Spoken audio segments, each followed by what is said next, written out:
Range होती है Y की वैल्यूज। जैसे मैं तुमसे अभी कहूँ कि एक ग्राफ है y equal to x square का, इसको बोलते हैं स्क्वायर फंक्शन। Square function.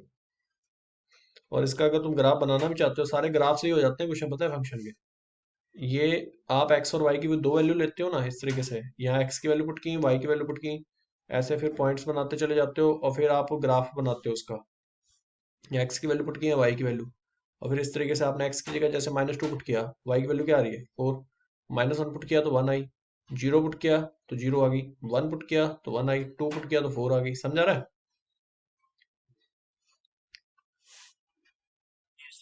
और ये हमारी जैसे वाई एक्सिस है, ये वाई एक्सिस है और ये एक्स एक्सिस है। ठीक है। और अगर मुझसे कोई कहता है कि वाई को एक्स स्क्वायर का ग्राफ बनाओ, तो जीरो के ऊपर वैल्यू कितनी आ रही है? जीरो ही आ रही है। वन के ऊपर वन आ रही है, तो वन के ऊपर वन ले लो। टू के ऊपर फोर आ रही है, तो फोर ले लो। ये इस तरीके से आएगा। -1 के ऊपर भी वन आ रही है, -2 के ऊपर भी फोर आ रही है, तो इस तरीके से इसका ग्राफ बन जाएगा। बोलो।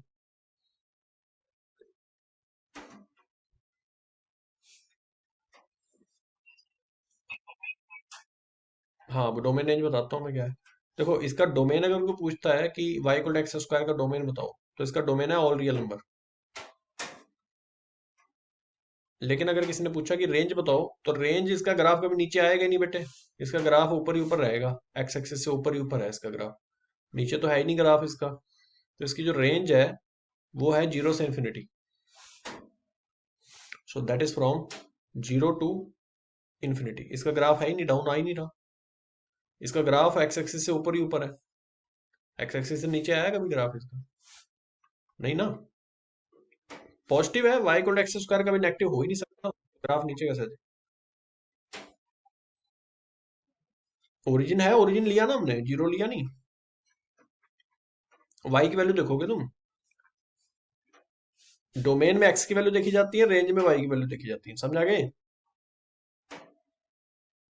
बताओ श्रेष्ठ।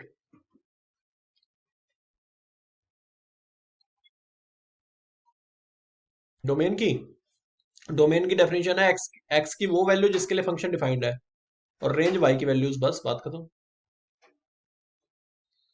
डोमेन का मतलब होता है वैल्यूज ऑफ एक्स।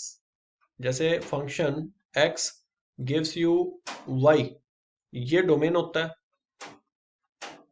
जो एक्स की वैल्यूज हैं। वाई हमारी रेंज हो जाती है। फिर मैं एक क्वेश्चन पूछता हूँ, जैसे मैंने दिया y equal to modulus x. क्या आपको पता है मॉड एक्स का ग्राफ कैसा होता है? मॉडुलस एक्स फंक्शन का नाम क्या है? मॉडुलस फंक्शन की पॉजिटिव वैल्यू देगा, नेगेटिव।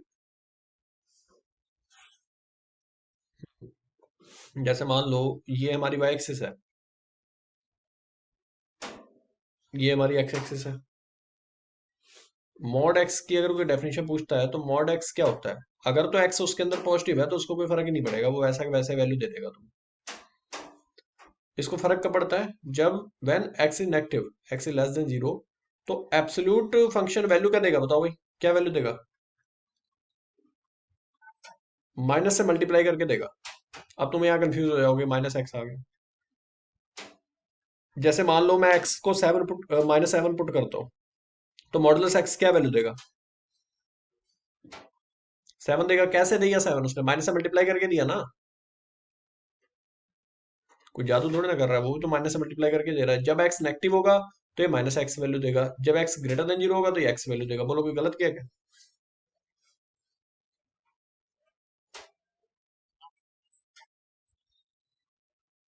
हाँ हाँ, नहीं, प्लस होगा तो प्लस का ही रहेगा। माइनस का अगर एक्स हो गया मॉडुलस के अंदर, तो वो नेगेटिव वैल्यू दे देगा।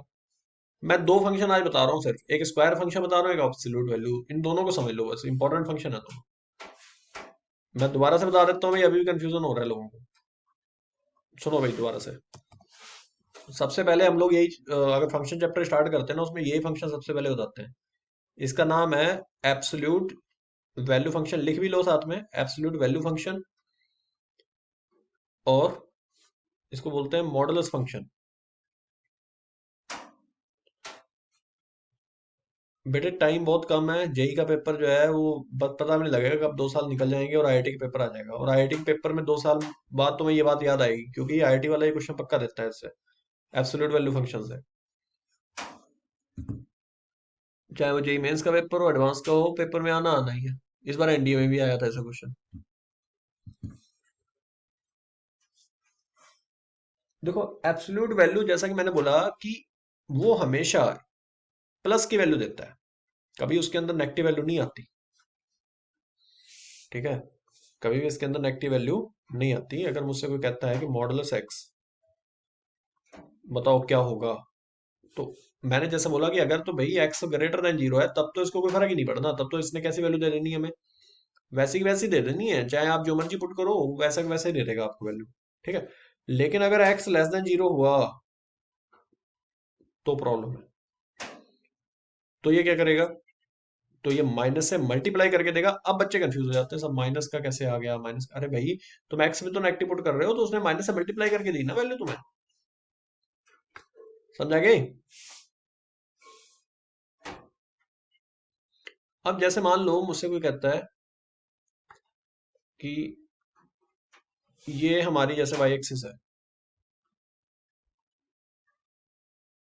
ये वाई एक्सिस है ना, और ये है हमारी एक्स एक्सिस, और जहां दोनों एक्सिस इंटरसेक्ट करती हैं वो होता है ओरिजिन। बोलो।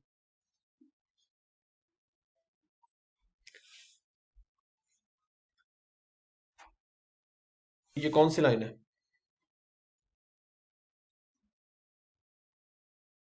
ये लाइन है y equal to x line. कौन सी लाइन है, y equal to x line. और ये बताओ ये कौन सी लाइन है।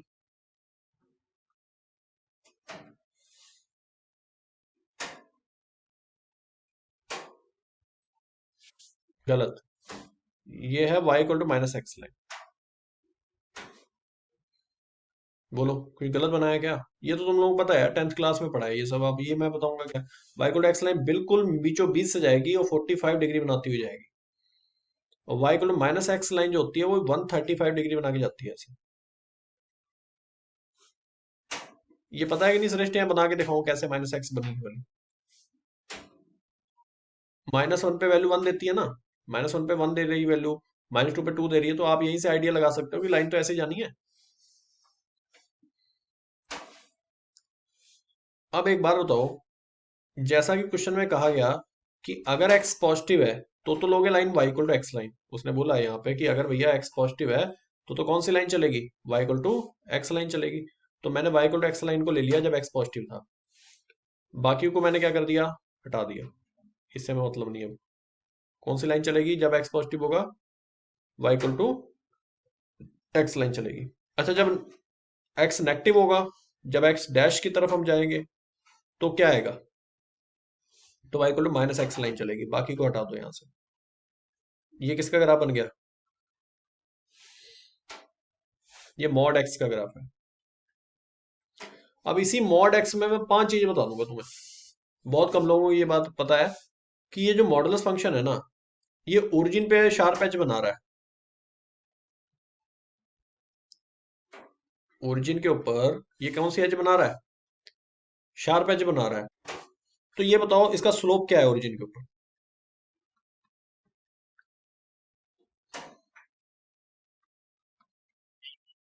गलत, गलत जवाब। ओरिजिन के ऊपर स्लोप 90 डिग्री है। स्लोप का मतलब पता है आपको क्या होता है। हाँ जी बताओ भाई सुरेश, स्लोप क्या होता है। अच्छा, मैं तुम्हें वाई को एक्स लाइन का स्लोप पूछ लेता हूँ, तो बताओ।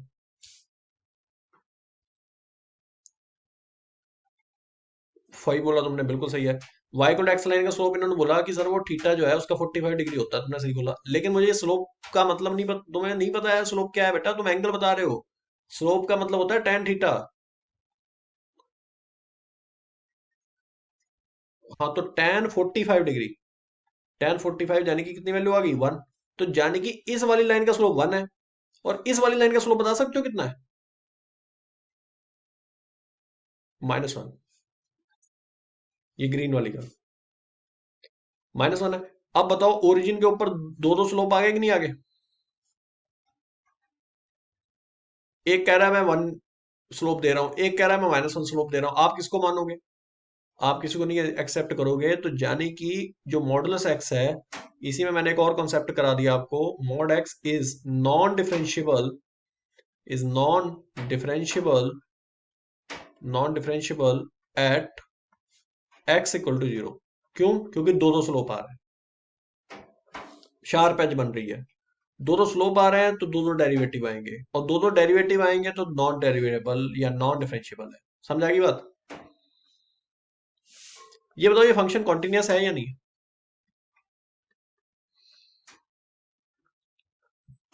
हम्म, बिल्कुल है। कॉन्टिन्यूस है, बिल्कुल है।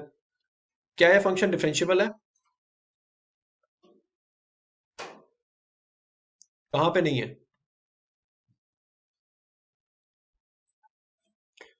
At x equal to 0। अब एक चीज और, एक कॉन्सेप्ट और करा देता हूँ मैं इसके अंदर, that is very simple. Integration का।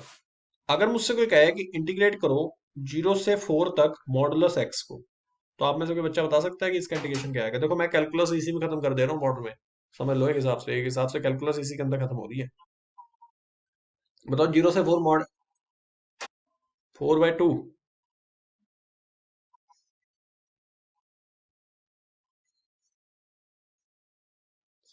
देखो बेटे, मैं बता देता हूँ, पहले बताओ इंटीग्रेशन होता क्या है? इंटीग्रेशन का मतलब होता है एरिया। इंटीग्रेशन का मतलब होता है एरिया, जो एक्स एक्सिस के साथ वो ग्राफ बना रहा है, यही होता है मतलब। ये वाला ग्राफ 0 से 4 जब जा रहा है तो एक्स एक्सिस के साथ कितना एरिया एनक्लोज कर रहा है, ये इंटीग्रेशन का मतलब होता है। नहीं, यही बात समझ में?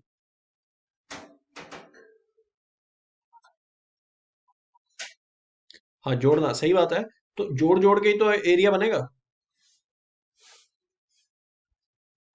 बोलो। ये 4 तक इसने कहा इंटीग्रेट करो, यहां से यहां तक की डिस्टेंस कितनी है टोटल? ये 4 है। और ये डिस्टेंस भी कितनी है? ये भी 4 है। और अगर मैं आपसे कहूं कि एरिया बताओ, तो half base into height, base कितना है और हाइट कितनी है? बिल्कुल सही है। तो इंटीग्रेशन चुपचाप लिख देना 8। नहीं, यही बात समझ।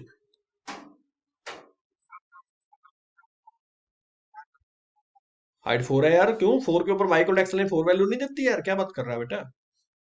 Y equal to x line x equal to 4 के ऊपर 4 वैल्यू देती है, तो हाइट भी तो 4 हो जाएगी। और यहां से अलग 4 गए आप, हाफ बेस इंटू हाइट लगा दिया। कितना इजी मैंने करा दिया यार, इंटीग्रेशन भी समझ आ गया होगा तुम्हें इसमें।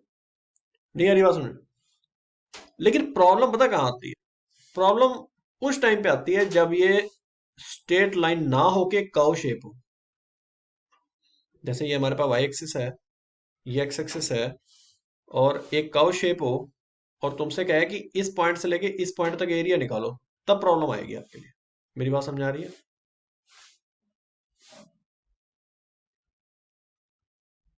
नहीं आ रही बात समझ में?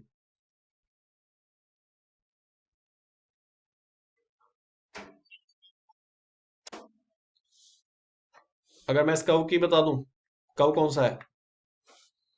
चलो, ये कर्व मैं बता देता हूँ आपको। ये कर्व है y equal to x cube, और उसको इंटीग्रेट करना है 1 से लेके 4 तक।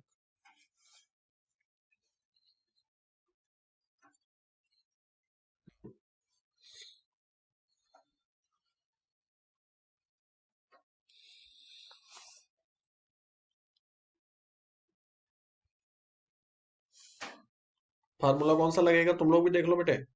इसका फार्मूला होता है, चलो मैं चेक करता हूँ। एक्स की पावर n का इंटीग्रेशन होता है एक्स की पावर n+1 अपॉन n+1।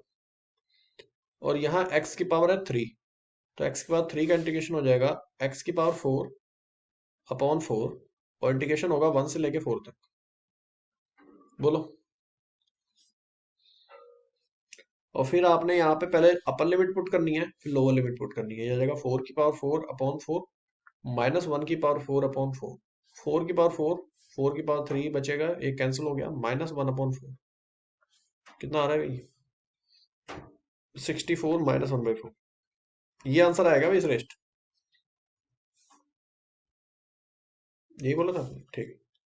तो ये फार्मूला बेस्ड क्वेश्चंस हैं।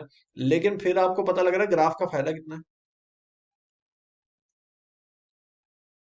मॉडुलस फंक्शन अभी आपने पढ़ा, इसका बेनिफिट, अच्छा हाँ, इसमें डोमेन रेंज बताओ क्या होगा। मॉडुलस का डोमेन एंड रेंज बताओ।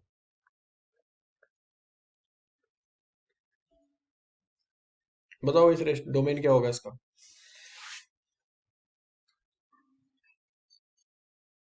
हाँ, रेंज तुमने सही बताई है, रेंज 0 से इंफिनिटी होगी। डोमेन,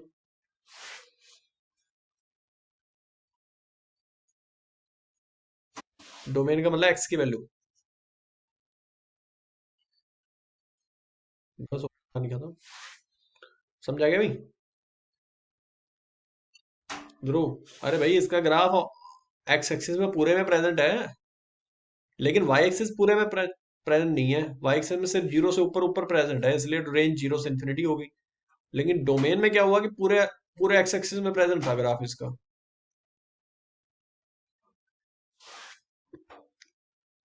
क्या फोर होगी बेटा, क्या बात कर रहा है ये। बेटे एक्स एक्स एक्सिस में पूरे की बात हो रही, पूरे मॉडुलस फंक्शन की बात कर रहा हूं मैं।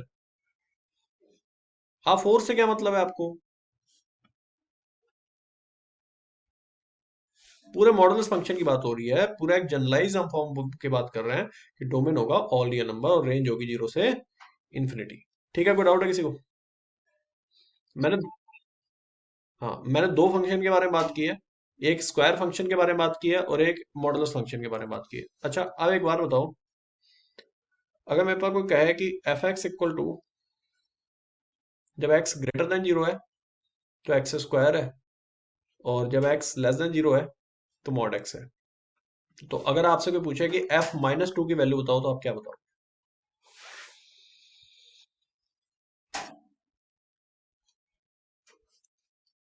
हाँ जी।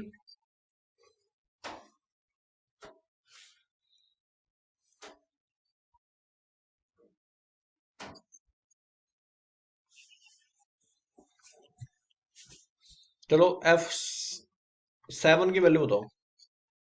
आपने लिख दिया, चैट बॉक्स में लिख दो।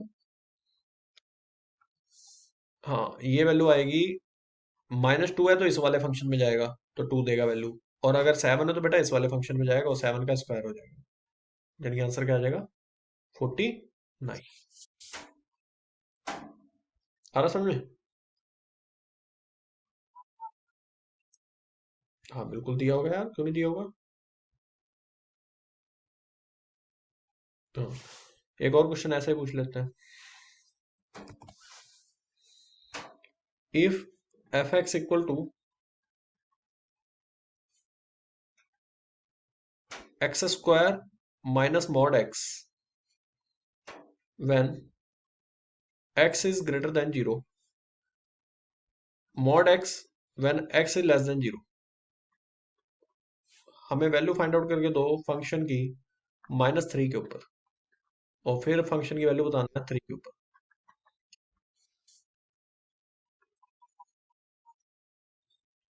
पहले का आंसर 3 है, दूसरे का 6 है। देखो इसने कितनी इजीली कर लिया। यहाँ -3 पुट करना था और यहाँ 3 पुट करना था, आपने 3 पुट किया तो 9 - 3 हो गया, क्योंकि मॉड पॉजिटिव कर देता है। 9 - 3 कितना आ गया, 6 हो गया। तो आप सीख गए हो, वैसे इजी इजी कॉन्सेप्ट है। नेक्स्ट टाइम फंक्शन के कॉन्सेप्ट में मैं और भी फंक्शंस आपको कराऊंगा।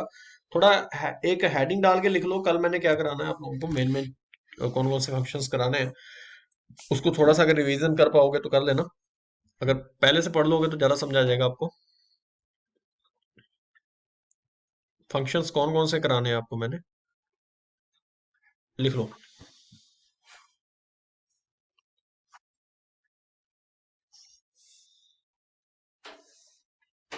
फंक्शन का एक फ्लो चार्ट बना देता हूँ यहाँ मैं, 1 मिनट वेट करो बस।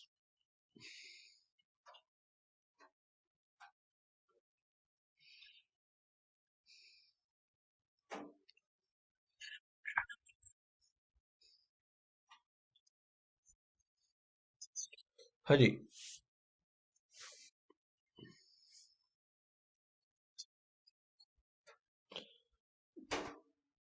श्रेष्ठ, आपकी बुक में सबसे पहले कौन सा फंक्शन है।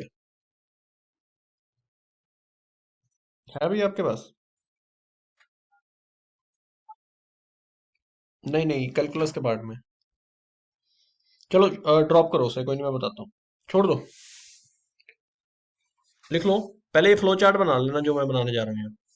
पूरा प्रॉपर एक फ्लो चार्ट बनाना, और फिर इसी हिसाब से हम चलेंगे। फिर आपको पता भी लगता रहेगा क्या क्या कवर हो गया, क्या क्या बचा हुआ है। फंक्शंस जितने भी टाइप्स के हैं वो सारे हम इस हिसाब से कवर करेंगे। सबसे पहले मैं कराऊंगा आपको अलजेब्रिक फंक्शन। कौन सा? अलजेब्रिक। और अलजेब्रिक के बाद मैं कराऊंगा ट्रांसडेंटल फंक्शंस। ट्रांसडेंटल फंक्शन, ठीक है। Transcendental function, algebraic function.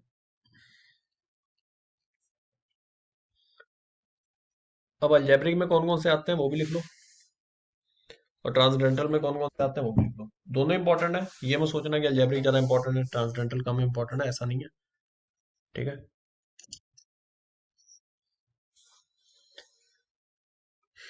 लिखो, अलजेब्रिक में सबसे पहले आता है आपका पॉलिनोमियल। चाहे वो एक्स स्क्वायर हो, चाहे वो एक्स क्यूब हो, चाहे वो एक्स की पावर 4 हो, ये सारे ग्राफ बताएंगे। फिर आते हैं रैशनल फंक्शन जो P x by Q x की फॉर्म में होते हैं। फिर आएंगे इररेशनल फंक्शन, जैसे y equal to under root x का ग्राफ हो गया, वो आपको कराया नहीं था अभी मैंने।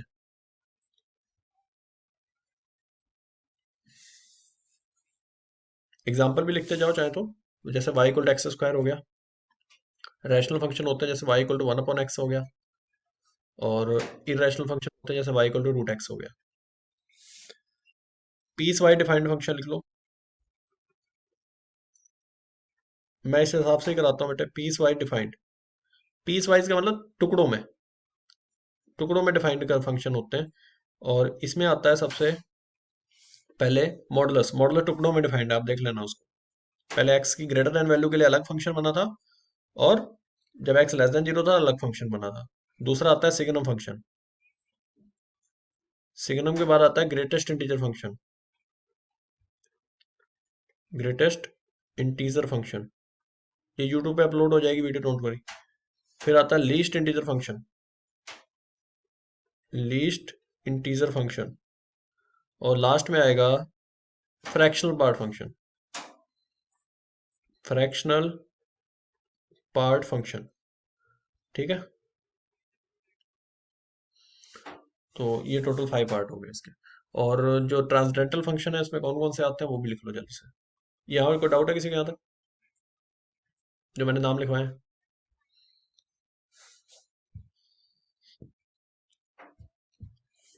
ट्रांसडेंटल में पता कौन कौन से आते हैं, लिखो।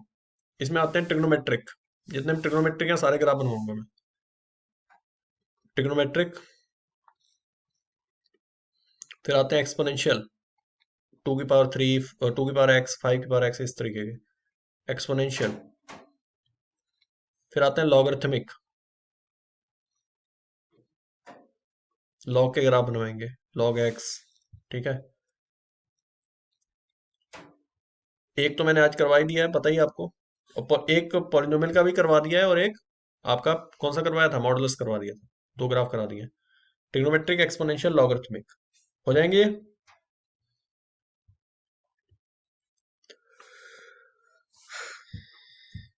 ये सारे मैं कराऊंगा। पहले लिख लो, नाम लिख लो इनके। और पीस वाइज डिफाइंड मॉडुलस दोबारा से करा दे। वो तो बेटा एक्स स्क्वायर का ग्राफ था, पॉलिनोमियल था वो। वो तो बहुत सिंपल ग्राफ है, पैराबोला बनेगा अपवर्ड, ये तो क्लास में भी कराया हुआ है मैंने। तो पैराबोला बनेगा। लॉगरिथमिक हो गए। और फिर आ जाएंगे ज्योमेट्रिकल ग्राफ। ज्योमेट्रिकल का उस पता है कौन सा है? बताओ कौन सा है। सर्कल हो गया, इलिप्स हो गया, पैराबोला हो गया, हाइपरबोला हो गया, ये सारे आ जाएंगे इसमें। तो ये टोटल 1 2 3 4 पार्ट्स में ये कराऊंगा मैं। इसमें सारी कैलकुलस कवर हो जाती है, पता है। पॉलिनोमियल हो जाएंगे, रैशनल हो जाएंगे, इरेशनल जितने होंगे पीस वाइज हो जाएंगे। उसमें मॉडुलस आ जाएगा, सिग्नम आ जाएगा, ग्रेटेस्ट इंटीजर आ जाएगा, और लीस्ट इंटीजर फंक्शन आ जाएगा। और साथ में फ्रैक्शनल पार्ट आ जाएगा, किसमें, पीस वाइज में। लिख लिए सारे नाम। ये लिख लो। फिर हाँ, पीस वाइज में आते हैं आपके मॉडुलस, सिग्नम। मॉडुलस तो अभी कराया मैंने।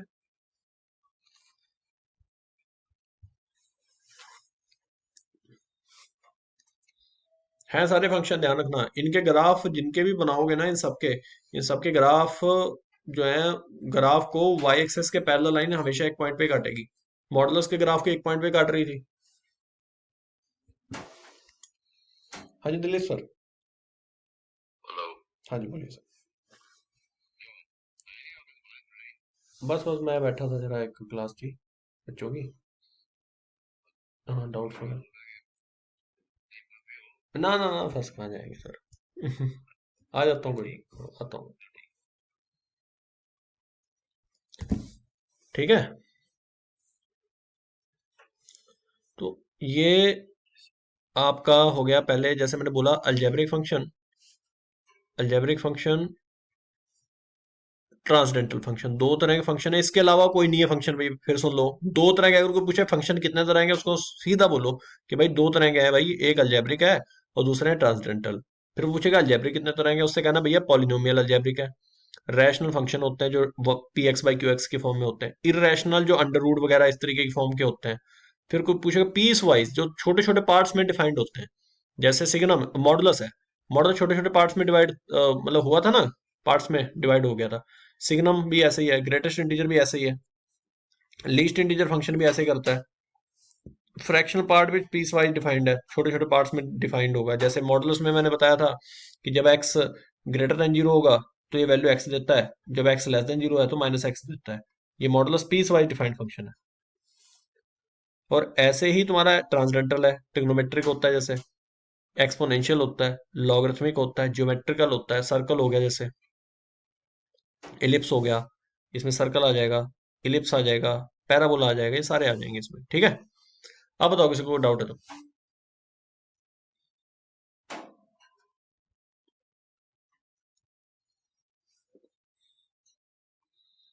नाम लिख लिए सारे।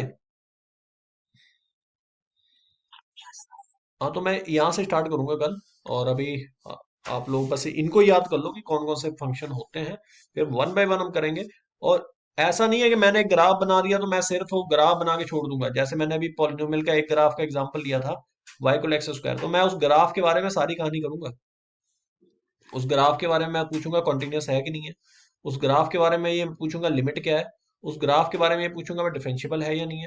उस ग्राफ के बारे में हम इंटीग्रेशन भी पूछेंगे। मतलब उस ग्राफ के बारे में हम सब कुछ कर लेंगे भाई, फिर सारी कैलकुलस उसमें खत्म करेंगे हम। बात समझ आ रही है।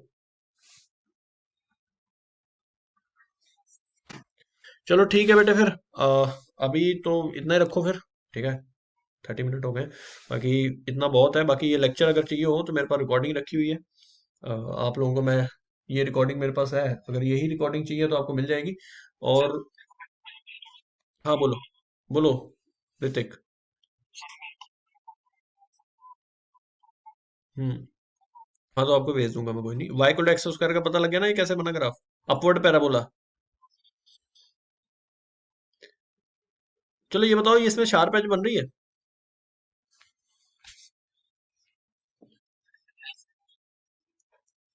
श्रेष्ठ ये बताओ कि ये ग्राफ कॉन्टिन्यूअस है।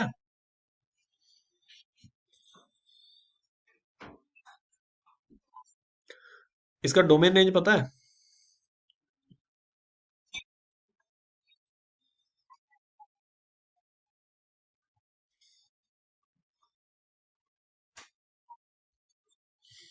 डोमेन ऑल रियल नंबर होगा इसका।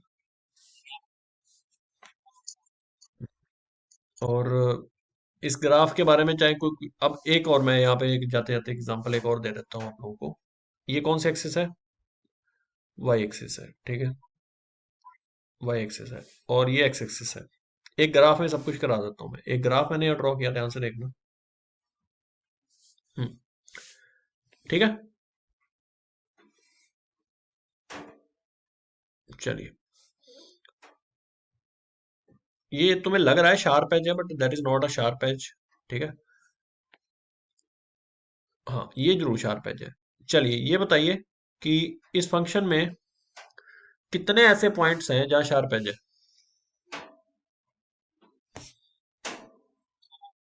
एक ही है ना, ये वाले पॉइंट पे। अच्छा, कितने ऐसे पॉइंट हैं जहाँ पे स्लोप जीरो है।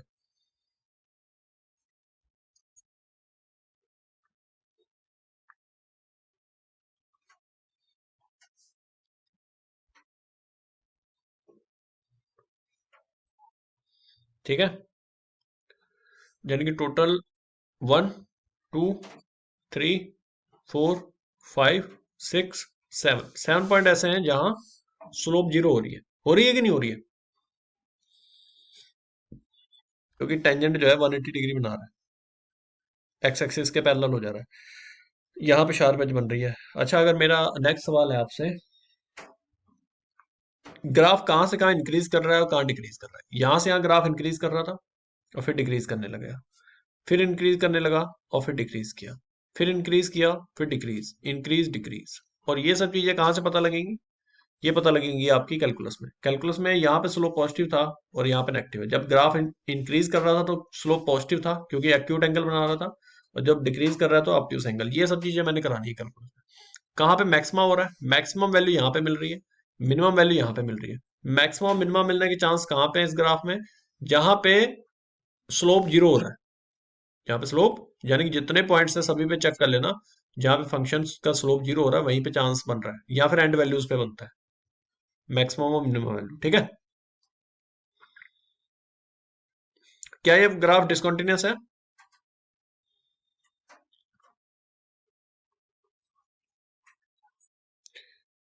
ग्राफ डिसकंटिन्यूअस नहीं है। क्या ये ग्राफ नॉन डिफरेंशियबल है,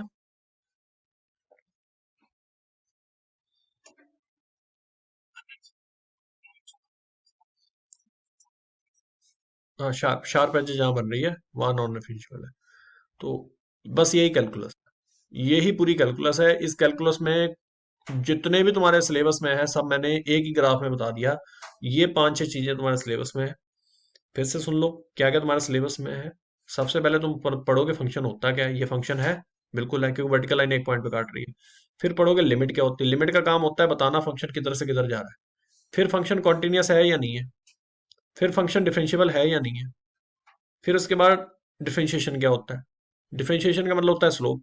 फिर स्लोप से हमने टेंजेंट नॉर्मल निकालना है, टेंजेंट नॉर्मल निकालने के बाद हमें ये पता करना है ग्राफ इंक्रीज कब कर रहा है, डिक्रीज कब कर रहा है, कहाँ वैल्यू मैक्सिमम हो रही है, कहाँ मिनिमम हो रही है। फिर इंटीग्रेशन आ जाता है, फिर application of integration. Application of integration क्या है, एरिया। बस ये कैलकुलस है तुम्हारी, समझा गया।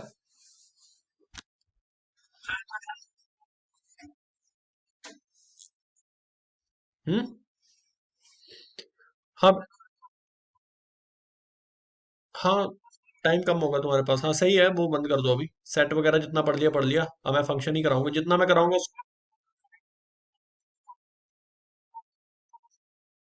बेटे उसमें पता दिक्कत क्या है, मैं जैसे पढ़ा रहा हूँ तुम्हें समझ आ जाएंगी चीजें, लेकिन प्रॉब्लम क्या है, बुक से तुम लोगों को अभी समझ नहीं आएगा, उतनी मेच्योरिटी लेवल अभी है नहीं तुम लोगों में कि वो सारी चीजें आपको समझ आ जाए, उसमें कंफ्यूजन बहुत होंगे। तो जैसे जैसे मैं करा रहा हूँ वो समझ लो, फिर कैलकुलस की बुक पकड़ोगे फिर ज्यादा समझ आ जाएगी आपको। ठीक है, और सबसे इंपॉर्टेंट है कैलकुलस, ही ध्यान रखना, क्योंकि सबसे ज्यादा सिलेबस इसी में से आता है। तो मैंने इसलिए बोल दिया था क्योंकि एपी चल रही थी क्लास में, इसलिए बोल दिया था मैंने आपको। ठीक है, चलो ठीक है बेटे, अभी क्लोज करते हैं।